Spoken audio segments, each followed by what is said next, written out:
Well, folks, we've talked a lot about the Chinese billionaire who escaped China, and he's been here in the United States trying to take down the Chinese Communist Party. I'm talking about Miles Guo.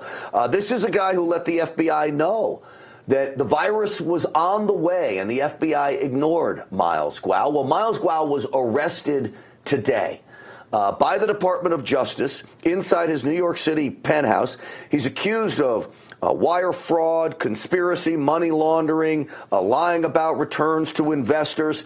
I don't know anything about those charges, but I do know while FBI agents were inside of his apartment, a fire breaks out. Check out this video. Literally, while FBI agents are inside, the local news reports say a fire broke out. Cut one. But just 6 hours earlier, federal agents took Guo Wenji into custody at the luxury residence. It was those very same agents who later reported the fire and had to evacuate. The agents were inside when the fire starts. I got serious questions about what's going on because the CCP wants him. There were times that the government wanted to arrest him. Trump and Steve Bannon helped stop that. What's happening here? Well, with me now is a representative of the new federal state of China, the organization created by Miles Guo and Steve Bannon to bring down the Chinese Communist Party. Our friend Nicole Tsai is here. Nicole, welcome. Hi, Grant. Thank you for having me. Nicole, what's happening here? Well, today is a dark day in the U.S. history. The FBI raided Mr. Miles Guo's house in New York. And we know Mr. Miles Guo is CCP enemy number one.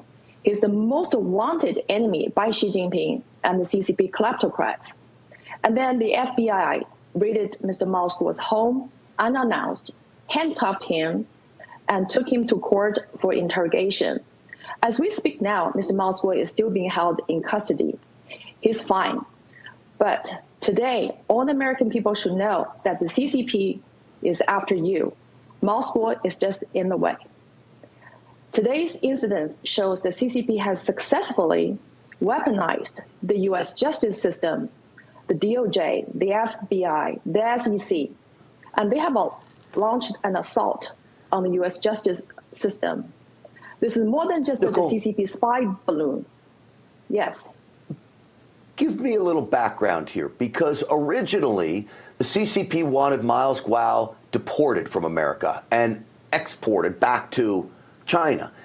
Tell me that story and how that stopped from happening. Absolutely.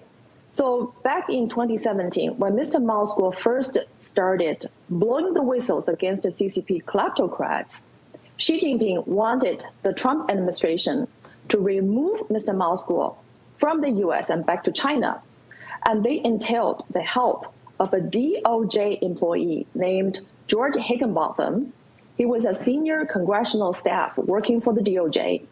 This guy walked into the CCP's embassy in Washington, D.C., and helped to facilitate the transfer of tens of millions of dollars from a foreign bank account to the U.S.